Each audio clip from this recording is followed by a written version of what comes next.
Maglilingkod sa bawat Pilipino at magbibigay ng tamang impormasyon para sa tahimik at maayos na Pilipinas. Police News Network, alagad ng batas, tagapagtaguyod ng balitang pulis, sandigan ng mamamayan, patnubay ng katotohanan. Kampo Krame, maghahatid ng pinakahuling kaganapan at nagbabagang balita. Ito ang PNN Police News Network. At ngayon, ang inyong mga tagapagbalita. Magandang araw, bagong Pilipinas. Ako ang inyong alagad ng batas, tagataguyod ng Balitang Pulis, Patrolwoman Mary Grace Artizuela mula sa PNP Anti-Cybercrime Group. Maghahatid sa inyo ng tamang balita, kwento ng pulis at serbisyo para sa mamamayan. At ito ang PNP News Online. Ang pangunahing balita ng Police News Network, alagad ng batas, tagataguyod ng Balitang Pulis.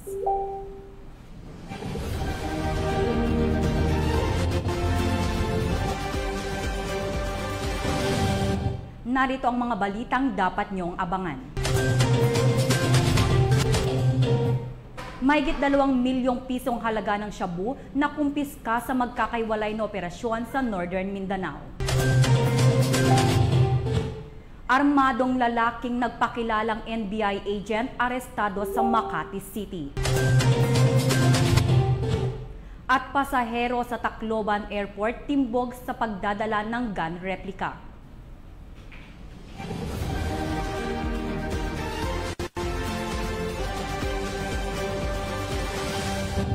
Narito ang mga balitang hatid ng ating PNN correspondents mula sa iba't ibang panig ng bansa.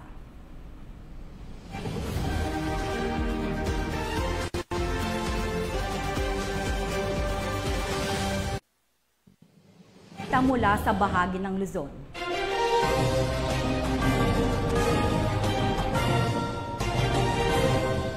Huli ang isang armadong lalaking nagpakilalang NBI agent sa isinagawang covered anti-criminality operation ng District Special Operations Unit ng Southern Police District, katuwang ang Makati City Police Station sa Barangay Bel Air, Makati City.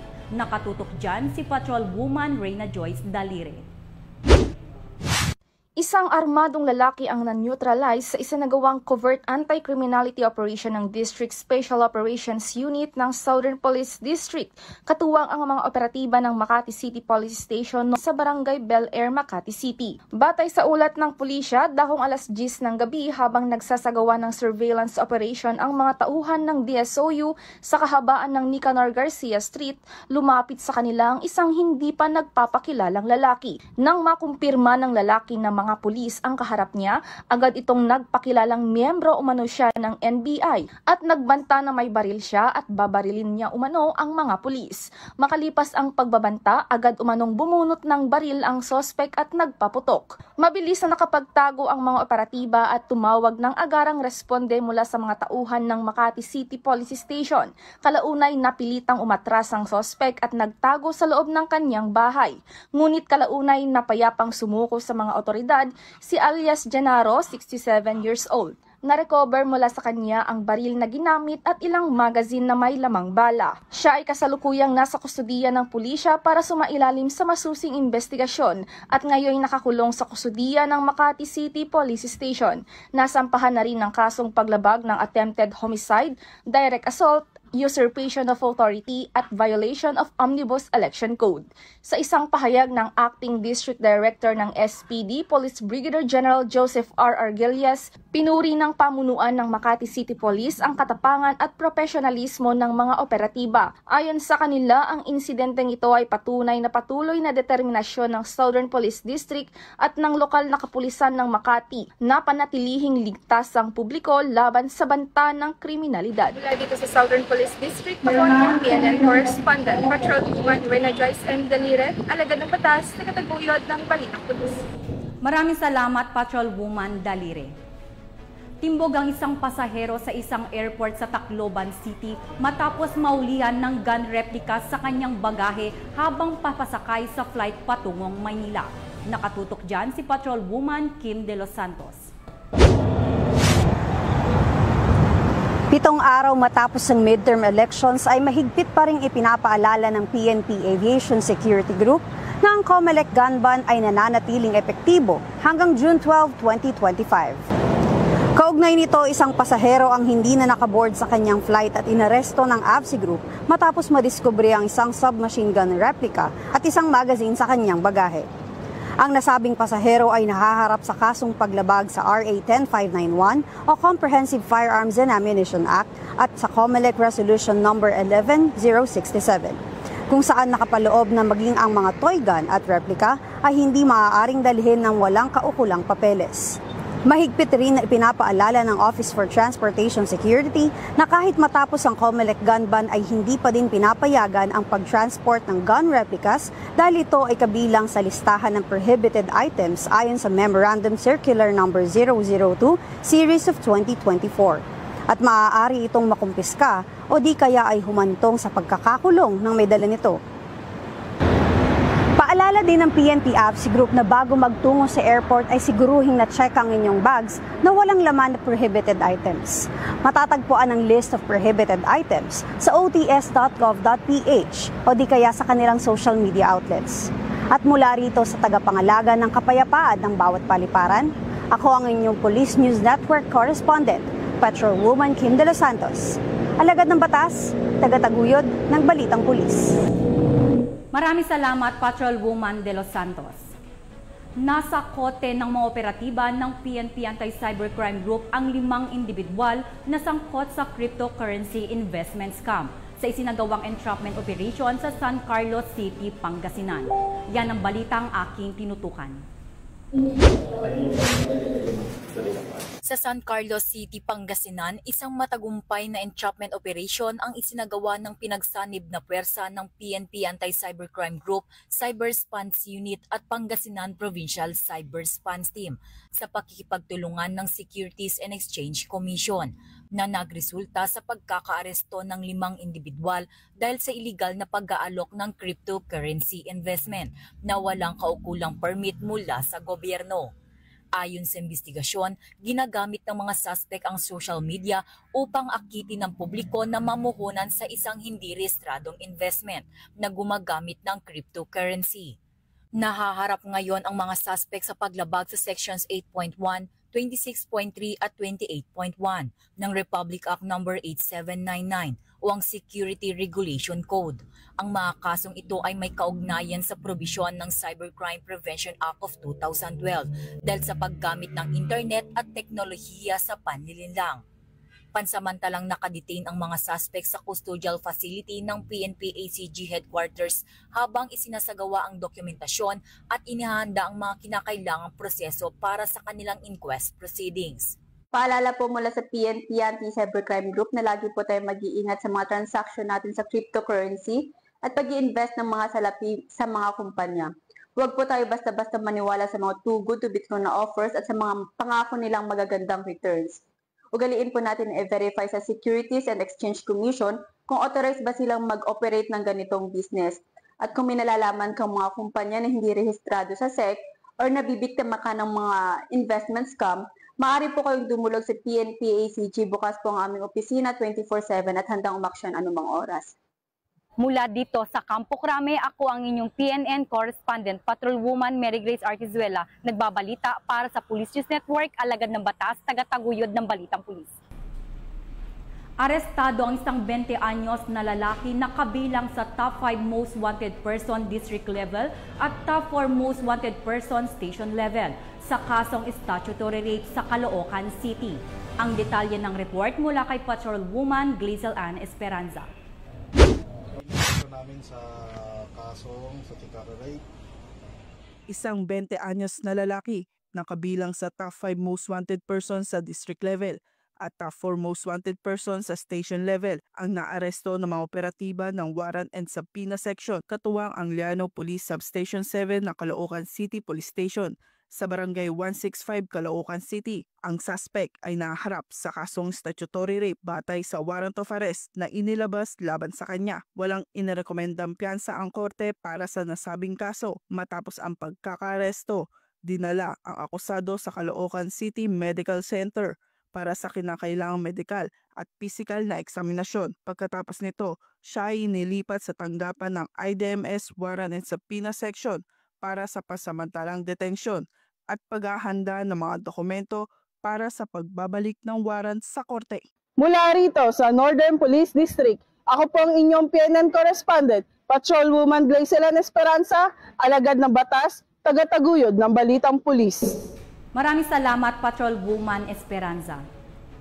Mahigit 100,000 pisong halaga ng iligal na droga ang nasabat ng mga otoridad mula sa 2 suspect sa ikinasang bypass operation sa Pasig City. Patrolman Reynan Jane Gravera sa report. Walang takas ang 2 drug suspect sa bypass operation ng mga tauhan ng Pasig City Police Station Drug Enforcement Unit sa Barangay Pinagbuhatan, Pasig City. Nagpositibo ang transaksyon nang mabilhan ang mga suspect ng isang heat-sealed transparent plastic sachet ng operatibang nagpanggap na buyer. Ang mga suspect ay kinilalang sina alias Saldi, 49 anyos, residente ng lugar kung saan sila naaresto, at alias Tisay, 24 anyos, residente naman ng Barangay San Miguel, Pasig City. Sa nasabing operasyon, nakuha mula sa mga suspect ang 9 pieces heat-sealed transparent plastic sachet na naglalaman ng hinihinalang shabu na may timbang na humigit kumulang 17 grams at may estimated standard drug price na 115,600 pesos. Ang mga suspect ay nahaharap ngayon sa kasong paglabag sa Section 5 at 11 Article 2 ng RA 9165 o ang Comprehensive Dangerous Drugs Act of 2002. Matapos basahan ng kanilang karapatan ng mga suspect, ay pansamantala silang nakapiit sa Pasig City Police Station Custodial Facility para sa kaukulang eksaminasyon at disposisyon. Mula dito sa Eastern Police District, ako ang inyong PNN correspondent, Patrolman Reynan Jade Gravera, alagad ng batas, tagataguyod ng Balitang Pulis. Maraming salamat, Patrolman Gravera. Pinuri at pinasalamatan ni Police Brigadier General Lou Evangelista, Regional Director ng Police Regional Office 1, ang kanyang mga tauhan kaugnay sa matagumpay at mapayapang halalan. Yan ang balitang hatid ni Police Corporal Mark Anthony Pico. Sa katatapos ng National Monday Flag Raising Ceremony ng Police Regional Office 1 na ginanap dito sa Camp Brigadier General Oscar M. Florendo, Parian, City of San Fernando, La Union, binati ni Police Brigadier General Lou F. Evangelista, Regional Director ng Pro 1, ang lahat ng personnel kaugnay sa katatapos lamang na eleksyon. First, I would like to commend all personnel who became part of the successful conduct of the recent elections. Kasama ang ating kapulisan, iba pang ahensya ng gobyerno at ang mga election stakeholders. Dahil sa inyong sipag, tiyaga at dedikasyon, naging mapayapa at maayos ang halalan. Samantala, nagbigay din ng mensahe si Police Brigadier General Lou F. Evangelista tungkol sa command responsibility. I am also reminding all unit commanders to exercise stricter office supervision. Command responsibility is a commitment. Kailangan nating bantayan ang galaw at gawain ng ating mga tauhan para mapanatili ang disiplina at maayos na serbisyo. Sa huli, pinaalalahanan ni Police Brigadier General Lou F. Evangelista ang mga kapulisan na maging apolitical at non-partisan. Lastly, kahit na may bagong set of government leaders na dulot ng nakaraang halalan, mananatiling apolitical at non-partisan ang kapulisan ng Region 1. That is our sworn duty, to serve the people, not any political interest. Maraming salamat sa inyong patuloy na servisyo. Let us all continue to serve with integrity, professionalism, and a strong sense of duty. Again, mabuhay ang Police Regional Office 1. Mula dito sa Ilocos Region, ako ang inyong PNN correspondent, Police Corporal Mark Anthony Pico, alagad ng batas, tagataguyod ng Balitang Pulis. Maraming salamat, Corporal Pico. Tunghayan naman natin ang mga balita mula sa Visayas.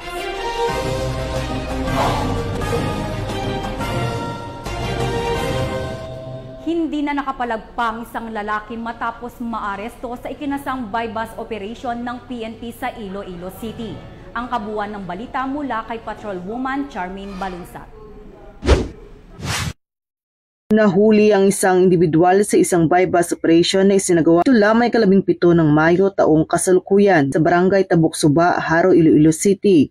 Ang arestado ay isang lalaki 56 na taong gulang at residente ng nasabing lugar. Ayon sa impormasyon, positibong nabilhan ang arestado ng isang sachet na naglalaman ng pinaghihinalaang shabu. Dagdag pa rito, nakumpiska din mula sa pag-iingat ng suspect ang 3 bulto na naglalaman ng pinaghihinalaang shabu, isang small elongated plastic sachet at isa pang sachet mula sa kanyang coin purse at iba pang mga non-drug items. Umabot sa timbang na humigit kumulang 15 gramo na tinatayang kahalaga ng 75,000 pesos ang nakumpiskang pinaghihinalaang iligal na droga. Kasalukuyang nasa pangangalaga ng mga alagad ng batas ang arestado na maharap sa kasong paglabag sa Republic Act 9165 o ang Comprehensive Dangerous Drugs Act of 2002. Patuloy ang mga otoridad at Philippine Drug Enforcement Agency 6 ipapanghanay ng gobyerno sa kanilang pagsisikap na sugpuin ang pagkalat ng iligal na droga upang mapanatili ang kaligtasan ng bawat isa tungo sa isang maunlad na bagong Pilipinas.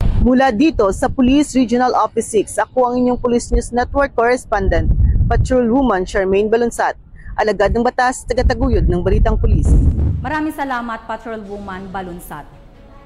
Isinagawa ng Cebu City Tourist Police Unit ang isang stakeholders dialogue at pamamahagi ng information, education and communication o IEC materials bilang bahagi ng kanilang patuloy ng kampanya para sa ligtas, maayos at responsableng turismo sa lungsod. Patrolwoman Judith Nicanor sa balita. Bilang bahagi ng pinaigting na kampanya para sa kaligtasan at seguridad ng mga turista at lokal na mamamayan, nagsagawa ng stakeholders engagement at information dissemination ng tourist police personnel na nakatalaga sa whale-watching tourist assistant desk sa Barangay Tanawan, Uslob, Cebu sa ilalim ng pamumuno ni Police Major I.V.M. Bartolome, Chief ng Tourist Police Unit, Cebu Police Provincial Office. Sa isinagawang aktibidad, tinalakay ng mga kapulisan ng mga kampanya kontra kriminalidad, iligal na droga at terorismo.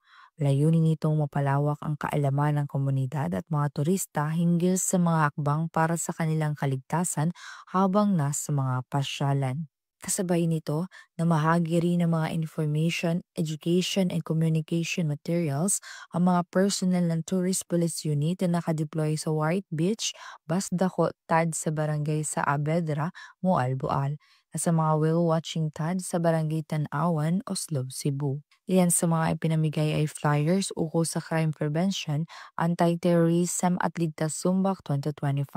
May kasama mga hotline number na iba't ibang istasyon ng pulisya sa lalawigan. Ang mga hakbang ito ay patunay na pangako ng unit sa proactive community engagement at layuning mas mapalawak ang kaalaman ng publiko upang maprotektahan nila ang kanilang sarili mula sa anumang uri ng banta. Ang aktibidad ay bahagi ng patuloy na inisyatiba ng Tourist Police Unit upang mapanatili ang kaayusan at kaligtasan sa mga tourist spots ng Cebu lalo na ngayong panahon ng bakasyon. Mula dito sa Central Visayas, ako ang inyong Police News Network Correspondent, Patrolwoman Judith Nicanor, alagad ng batas, tagataguyod ng balitang pulis.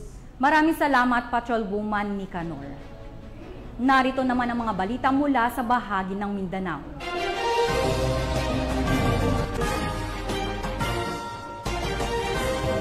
Walang takas ang isang lalaki matapos mahuli ng PNP Highway Patrol Group sa paglabag sa Comelec gun ban sa Sultan Kudarat. Patrolwoman Janine Kyle Sorongon sa report.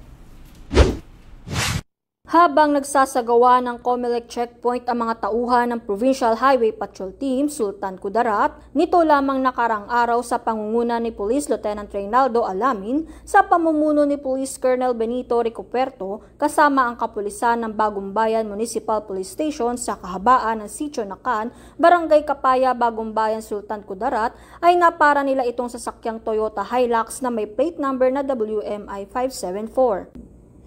Ang driver ng nasabing sasakyan ay nakitaan ng isang kalibre 45 na baril at mga bala at nang tanungin at hinga ng HPG ng dokumento ang driver ay wala itong may pakita kaya agad na inaresto ng HPG ang driver sa paglabag sa Republic Act No. 10591 o Comprehensive Firearms and Ammunition Regular Act in relation sa Omnibus Election Code or COMELEC gun ban. Ito naman ang pahayag ni Police Major James Baugbog. Ang Sultan Kudarat Provincial Highway Patrol Team at ang Bagong Bayan Municipal Police Station ay nagsagawa ng COMELEC checkpoint sa National Highway, Sitio Nakan, Barangay Kapaya, Bagong Bayan, Sultan Kudarat na nagresulta sa pagkakadakip ng isang individual na may baril na kalibre 45 na walang mga kaukulang dokumento at siya ay inaresto sa paglabag ng Republic Act 10591 in relation sa COMELEC gun ban at siya ay sinabihan ng kanyang mga karapatan sa lingwahe na kanyang naiintindihan. Sa ngayon, siya ay nakapiit sa Municipal Police Station ng Bagong Bayan. Binasahan ng suspect ng kanyang karapatan at nasa kustodiya na siya ng Bagong Bayan Municipal Police Station para sa dokumentasyon at tamang disposisyon. Sa kasalukuyan, ang baril na na-recover ay nasa kustodiya na ng Sultan Kudarat Provincial Highway Patrol Team para sa dokumentasyon ng nasabing ebidensya. Kami ang Guardian of the Highways, ang kakampi nyo sa kalsada na patuloy na magbibigay ng serbisyong HPG. Dahil dito sa ating bagong Pilipinas, ang gusto ng pulis, ligtas ka. Para sa iba pang balitang dala na serbisyong HPG, tumutok lamang sa aming YouTube channel at Facebook page na Police News Network. Mula sa tanggapan ng kakampi nyo sa kalsada at sa pamumuno ng aming buting Direktor, Police Brigadier General Eliezer P. Mata. Ako ang inyong PNN Correspondent, Patrolwoman Janine Kale Sorongon para sa Police News Network. Alagad ng batas, tagataguyod ng balitang pulis. Maraming salamat, Patrolwoman Sorongon. Patay ang isang miyembro ng Barangay Peacekeeping Action Team habang dalawa pa ang sugatan matapos pagbabarilin ng hindi pa nakikilalang mga salarin sa bayan ng Sharif Agwak, Maguindanao del Sur. Magbabalita dyan si Patrolwoman Angela Bandalrilipe. Patay ang isang miyembro ng Barangay Peacekeeping Action Team habang sugatan naman ang dalawang kasama nito matapos pagbabarilin sa poblasyon Sharif Agwak, Maguindanao del Sur nito lamang 18 ng Mayo taong kasalukuyan. Kinilala ng mga otoridad ang mga biktima na si alias Nasho, 30 anyos, isang BPAT member, alias Sam at alias Isaak na parehong sugatan at residente ng naturang lugar. Ayon sa inisyal na investigasyon, nagkwekwentuhan umano ang mga biktima sa isang gas station nang dumating ang mga suspect na nagpanggap umano na isang customer at pinagbaril ang mga biktima. Matapos ang insidente, mabilis na tumakas ang mga suspect. Nagtamo ng maraming tama ng bala sa iba't ibang bahagi ng kanilang katawan ang mga biktima at agarang dinala sa paggamutan, ngunit idineklarang dead on arrival naman si alias Nasho habang sugatan ng dalawang kasamahan nito. Na-recover sa crime scene ang 66 na basyo na sa ngayon ay nasa kustudiyan na ng Regional Forensic Unit BAR para sa ballistic examination. Patuloy pa ang malalimang investigasyon upang matukoy ang motibo sa likod ng pamaril at upang makilala at madakip ang mga salarin. Mula rito sa Rio ng Bangsamoro, ako ang iyong Police News Network Correspondent, Patrolwoman Angela Bandarlipe. Alagad ng batas, tagataguyod ng balitang pulis. Maraming salamat, Patrolwoman Bandarlipe. Nasamsam ang mahigit 2 milyong pisong halaga ng shabu mula sa 4 na street-level individual sa ikinasang magkakaiwalay na operasyon sa Northern Mindanao. Ang report mula kay Patrolwoman Kay Francisco. Sa pinaigting na kampanya ng Police Regional Office 10 upang sugpuin ang ilegal na droga sa rehiyon, nagsagawa ng magkakahiwalay na operasyon ng Iligan City, Bukidnon at Misamis Oriental noong Mayo 14 at 15, 2025 at nagresulta sa pagkakakumpiska ng 2 milyong halaga ng shabu at pagkakaaresto ng 4 na street-level individual. Ayon kay Police Brigadier General Jason C. Guzman, Regional Director ng Police Regional Office 10 noong Mayo 14 ay inaresto ng mga tauhan ng Iligan City Police Station 4 si alias Joe, 25 anyos sa isang operasyon sa Barangay Tambakan, Iligan City. Nakumpiska mula sa suspect ang humigit kumulang 25 gramo na hinihinala shabu na nagkakahalaga ng 170,000 pesos at isang improvised paper pouch at 200 peso bill na ginamit bilang mark money. Kinabukasan ay nahuli ng Kalilangan Municipal Police Station sa pakikipag-ugnayan sa Bukidnon Provincial Intelligence Unit at 1,004th Maneuver Company ng RMFB-10. Si alias Ido, 31 anyos, ang magsasaka mula sa Barangay Kapinunan, Kabanglasan, Bukidnon. Nakuha sa operasyon ang nasa 167.8 na gramo na hinihinalang shabu na nagkakahalaga ng 1,141,040 pesos kasama ang 1,500 peso bill na ginamit bilang buy-bust money at mga personal na gamit. Noong araw ding iyon ay nagsagawa ng buy-bust operation ng mga tauhan ang Tagulan Municipal Police Station sa Zone 6A, Balwarte, Tagulan, Misamis Oriental na nagresulta sa pagkakaaresto sa dalawang individual na kinilalang sina alias Mario, 49 anyos at alias Brando, 38 anyos, isang driver ng truck. Parehong residente ng nasabing lugar at nakalistang mga SLI. Nakuha sa kanila ang siyam na plastic sachet na hinihinalang shabu mula kay alias Mario at isang malaki at dalawang maliit na pakete mula kay alias Brando kasama ang isang green sling bag at isang 500 peso bill na ginamit bilang mark money. Ang mga na-recover na illegal na droga ay tumitimbang na humigit kumulang 110 na gramo na may tinatayang halagang 748,800 pesos. Sa kabuuan, ang tatlong operasyon ay nagresulta sa pagkakasamsam ng 302 na gramo na hinihinala shabu na nagkakahalaga ng 2,059,840 pesos. Pag-upo pa lang natin, alam naman natin na tuloy-tuloy ang ating kampanya dito sa illegal na droga. Ayaw natin na mamayagpag ang illegal na droga dito sa Region 10. Kaya nga napakarami ng ating nahuli. Tuloy-tuloy ang ating kampanya at talagang we're trying to give all our efforts.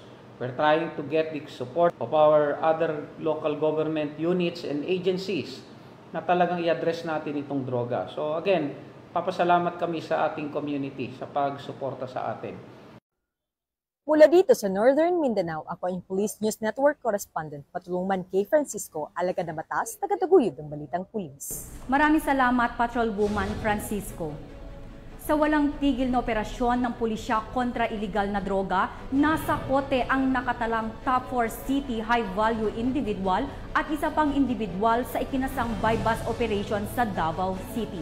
Nakibalita dyan si Patrolwoman Mariel May Don Kilang. Dalawang ninihinay sa illegal na droga ay naaresto sa isang matagumpay na buy-bust operation na isinagawa sa Old Airport Road, Barangay Sasa, Davao City. Kinilala ang mga sospek na sina alias Aloy, 30 anyos, na itinuturing na top 4 city high-value individual at si alias Wengweng. Ayon kay Police Major Marcil M. Manzano, Station Commander ng Sasa Police Station 4, nasamsam mula sa mga sospek ang tinatayang 16 grams ng hinihinalang shabu na may kabuuang halaga na aabot sa 108,800 pesos. Matapos ang matagumpay na operasyon, agad na inaresto ang dalawang sospek at kasalukuyang naharap sa kasong paglabag sa Republic Act 9165 o Comprehensive Dangerous Drugs Act of 2002. Ang matagumpay na operasyon ay hindi lamang sumasalamin sa epektibong pagpapatupad ng batas, kundi nagpapakita rin ng patuloy na dedikasyon ng kapulisan sa kanilang tungkulin na panatilihin ang kaayusan at kapayapaan sa komunidad. Mula dito sa Rayon 11, ako ang inyong PN correspondent, Patrolwoman Mariel May Don Kilang. Alagad ng batas, tagataguyod ng balitang pulis. Maraming salamat, Patrolwoman Don Kilab. At para sa uling balita, mainit na tinanggap ng Police Regional Office 13 ang 133 pulis na bumalik mula sa kanilang deployment sa Bangsamoro Autonomous Region in Muslim Mindanao matapos ang matagumpay na pagtupad ng kanilang tungkulin kaugnay sa 2025 national and local elections. Ibabalita yan ni Patrolwoman Joanna Kawili. Nagsagawa ng Heroes Welcome ang Police Regional Office 13 ngayong Lunes, 19 ng Mayo kasalukuyang taon para sa 133 na pulis na matagumpay na nakabalik mula sa kanilang assignment sa Bangsamoro Autonomous Region in Muslim Mindanao o o BARM. Ang mga nasabing pulis ay nagsilbing miyembro ng Special Electoral Boards sa katatapos na national and local elections at naitalaga sa mga lalawigan ng Tawi-Tawi at Basilan sa loob ng mahigit 2 linggo. Mainit silang sinalubong sa Campo Rodriguez sa lungsod ng Butuan. Ito ay pinangunahan ni Police Regional Office 13 Regional Director Police Brigadier General Christopher Abrahano kasama ang command group at iba pang mga opisyal at kawani ng rehiyon. Pahayag ni Police Brigadier General Abrahano, karapat dapat kayong parangalan sa sandaling ito dahil sa karangalang inyong ibinigay sa Police Regional Office 13 at sa buong kapulisan. Maraming salamat sa isang napakahusay na trabaho. Matatandaang noong 16 ng Mayo ay unang sinalubong ang naunang batch ng 462 personnel na galing din sa BARM.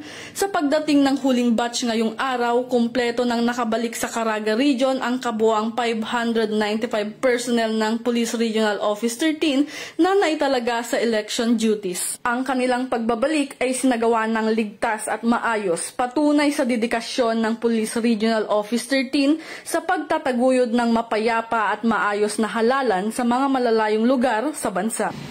Mula dito sa Police Regional Office 13, ako ang inyong PNN Correspondent, Patrolwoman Joanna Kawili, alagad ng batas, tagataguyod ng Balitang Pulis. Maraming salamat, Patrolwoman Kawili. At yan ang mga balitang nakalap ng ating PNN correspondents mula Luzon, Visayas at Mindanao. Sa ngalan ng pamunuan ng Philippine National Police, sa pamumuno ni PNP Chief Police General Romel Francisco Marbil at sa pamumuno ni President Ferdinand Bongbong Marcos Jr., kami ay maglilingkod sa bawat Pilipino at magbibigay ng tama at balanseng balita dahil dito sa bagong Pilipinas, ang gusto ng pulis, ligtas ka. Mula rito sa tanggapan ng tagapag-ugnay ng pambansang pulisya, ako ang inyong alagad ng batas, tagataguyod ng Balitang Pulis. Patrolwoman Mary Grace Artizuela mula sa PNP Anti-Cybercrime Group. Maghahatid ng tamang balita, kwento ng pulis at serbisyo para sa mamamayan. At ito ang PNP News Online, ang pangunahing balita ng Police News Network.